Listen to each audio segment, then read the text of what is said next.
Pregame Conversation brought to you by North Coast Electric. Knight Jarecki here with assistant coach Rocco Ferrari. Rocco, yesterday you guys legged it out in 14 innings, a walk-off victory. Have you gotten back here, or are you still celebrating yesterday's victory? Yeah, no, it was a fun game last night. It was awesome to get a walk-off at home in front of the fans.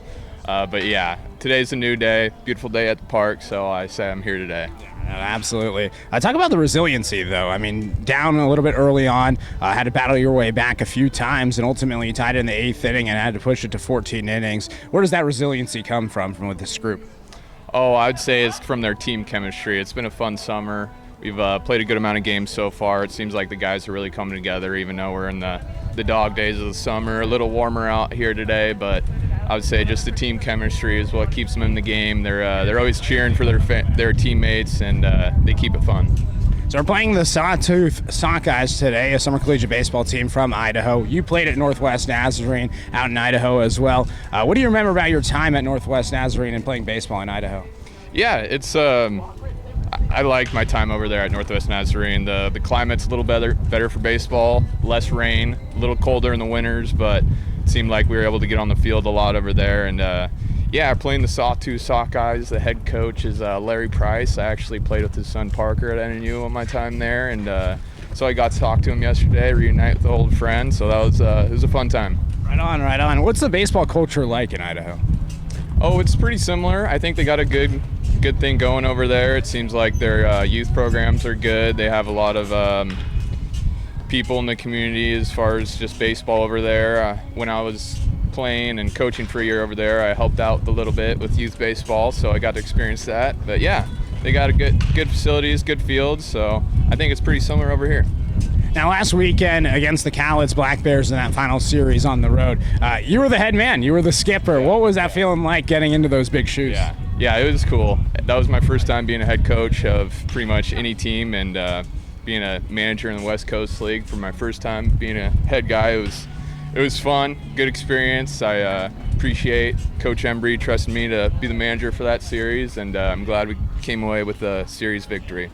Was that like a goal of yours when you started this coaching journey to eventually become a manager someday? Yeah, that's the end goal. I love baseball. I knew I wanted to be a part of it for pretty much the rest of my life when I got done with my playing days in college. So yeah, I knew I wanted to coach, and to make a career out of it, the best possible way to be is try to be a head coach. So yeah, that's the end goal. Yeah. It certainly is the end goal. Now, right now, that certainly isn't the case. You're an assistant coach at Mount Hood Community College. Just kind of what is the grind like as an NWAC assistant coach?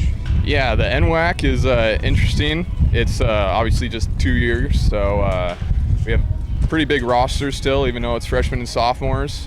A lot of guys that are hungry to play baseball, hungry to get better, because they know in 2 years they're going to have to find a new school if they want to keep playing. So a lot of energy, and it's fun because they are freshmen and sophomores, so it is a little bit keeping them in track and kind of getting them on the right path as far as work ethic and how to carry themselves every day. So it makes it fun, and yeah, there's definitely the challenges with the weather. We're playing in early spring, so you have to have resiliency as far as that. You have to be used to playing in the soggy fields and practicing on some turf that you could find, or just being in the cages all winter. So it's definitely a lot different than playing one game a day in the summer in beautiful weather, but I love it. Now, it's certainly a unique experience to get to mold these young men who are eager to get to that next level, kind of similar to the WCL. You have players that are junior college players trying to find that next destination. Talk a little bit about just the grind overall. Yes, you're an assistant coach, but you also have other duties at Mount Hood to try to sustain yourself and live as an assistant coach in the NWAC. Yeah, you definitely have to find a balance as far as finding part-time jobs that work around the baseball schedule, and that can be a little bit of a challenge sometimes, but Mount Hood has been good to me. I was able to work on campus as far as the athletic department, a little bit with the facilities too. But yeah, and there's other responsibilities as far as recruiting and stuff, and some paperwork for travel and stuff, some other off-the-field duties. So yeah, there's a lot of different things to manage, but it's all worth it. How is your coaching here with the Springfield Drifters as an assistant coach really paid off towards that work with Mount Hood during the spring? Yeah, well, last summer I was coaching with the Drifters, and I was looking for a new place to coach because I was at Corbin the year prior, and the head coach was leaving, so I was looking for a new job. And the connections I made through Coach Embry, he knew Jason Crone from the Raptors, and he knew the coach at Mount Hood, so kind of just colleague of a colleague and able to find a job there, so I appreciate that. And it's kind of the same with baseball as far as once you get connected and get on a coaching staff and get in a league, then you could kind of work your way up from there, and as far as finding new spots. No doubt, no doubt. Lastly, where do you feel like you've grown the most as a coach this summer with the Springfield Drifters? We're halfway through the year. What were some of your goals coming into the season, and where are you kind of at with those goals?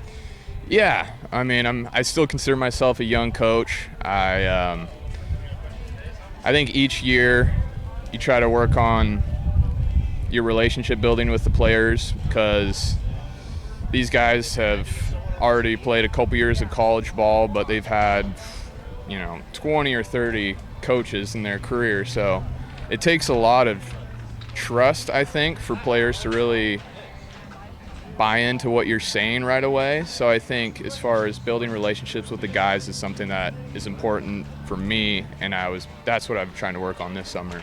Just gaining guys' trust, and once they know that, they know what I'm trying to tell them and help them out with is ultimately trying to get them to be a better baseball player. Well, good luck with that for the rest of the summer. Thank you so much for stepping aside and talking with us here today. Pregame Conversation brought to you by North Coast Electric.